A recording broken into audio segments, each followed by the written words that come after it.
تو یہ جو اس کو خفیہ رکھنے کی کوشش کی گئی، وہ کوشش کر رہے تھے جن کو پتا تھا کہ تحقیقات سے ان کے اوپر انگلیاں آنی ہیں۔ میں کوشش کرتا رہا کہ اس کے اوپر انکوائری ہو۔ جس طرح میں نے کہا پارلیمنٹ نے کمیٹی بنائی، اس کو انہوں نے جنرل طارق کو بھی بھگا دیا، پھر چیف جسٹس صاحب کو میں نے لیٹر لکھا، سائفر بھیجا کہ اس کے اوپر انکوائری ہونی چاہیے،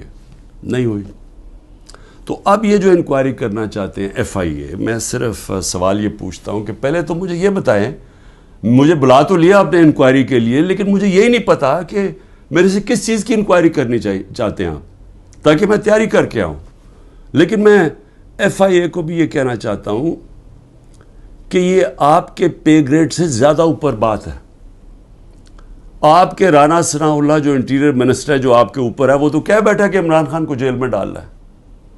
وہ ابھی کوئی انکوائری کا مجھے بھی نہیں پتا، ابھی تو ہمیں 164 کا بیان بھی ہمارے سامنے نہیں آیا۔ ابھی تو نیوز آئٹمز آ رہی ہیں نا کہ جی اعظم خان نے یہ کہہ دیا، ہمارے سامنے تو ابھی کچھ نہیں آیا، کیونکہ میں نے اپنے وکیلوں سے پوچھا تو کسی کی وکیل کو بھی پتہ نہیں کہ وہ کون سا بیان ہے اعظم خان کا جو 164 پہ آتا ہے۔ یہ تو نیوز آئٹمز آ رہی ہیں۔ تو ابھی سے ہی وہ کہنا شروع ہو گیا ہے کہ جی اس نے جیل میں جانا ہے جو ایف آئی اے کا ہیڈ ہے۔ تو ایف آئی اے کی کیا حیثیت رہ گئی؟ تو ہمیں تو پتہ انہوں نے کیا کرنا ہے، لیکن قوم کو پتہ ہونا چاہیے کہ یہ اتنا بڑا ظلم ہوا اس ملک کے ساتھ، جو انہوں نے جو گورنمنٹ گرائی ہماری، جو میں نے آپ کو بتایا بھی کہ آئی ایم ایف کی صرف آپ رپورٹ پڑھ لیں کہ انہوں نے بتایا کہ انہوں نے